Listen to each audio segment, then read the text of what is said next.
BPL 2025-এর আসরে চট্টগ্রাম কিংসের official host হিসেবে কানাডিয়ান মডেল ও হোস্ট ইয়াশা সাগরের উপস্থিতি ক্রিকেট প্রেমীদের মধ্যে ব্যাপক আলোড়ন সৃষ্টি করেছে। তার প্রাণবন্ত উপস্থাপনা ও চমৎকার ব্যক্তিত্বের কারণে তিনি দ্রুতই ভক্তদের প্রিয় হয়ে উঠেছেন। ইয়াশা সাগর 1996 সালের 14 ডিসেম্বর ভারতের পাঞ্জাবের লুধিয়ানায় জন্মগ্রহণ করেন। ভারতে স্নাতক ডিগ্রি সম্পন্ন করার পর 2015 সালে তিনি কানাডার টরন্টোতে চলে আসেন। এখানে তিনি মডেলিং ও অভিনয়ে ক্যারিয়ার শুরু করেন এবং বিভিন্ন মিউজিক ভিডিওতে কাজ করেছেন। ফ্রাঞ্চাইজি টুর্নামেন্ট ছাড়াও পাঞ্জাবের মিউজিক ইন্ডাস্ট্রিও তার কাজের অভিজ্ঞতা রয়েছে।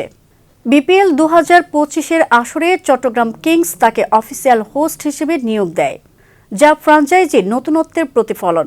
ইয়াশার উপস্থিতি মাঠ ও গ্যালারিতে উজ্জীবিত করেছে দর্শকদের। তার উপস্থাপনা ও ব্যক্তিত্বের কারণে চট্টগ্রাম কিংসের প্রতি সমর্থন বাড়ছে। ইয়াশা সাগরের বিপিএল ছাড়ার খবর ভক্তদের মধ্যে দুঃখের সৃষ্টি করেছে। তার প্রাণবন্ত উপস্থাপনা ও ব্যক্তিত্বের কারণে তিনি ভক্তদের প্রিয় হয়ে উঠেছিলেন। তার বিদায়ে চট্টগ্রাম কিংসের সমর্থকরা শোকাহত। ইয়াশা সাগরের বিপিএল ছাড়ার সিদ্ধান্তে ভক্তরা দুঃখিত হলেও তার ভবিষ্যৎ পরিকল্পনা ও নতুন উদ্যোগের জন্য শুভেচ্ছা জানাচ্ছেন।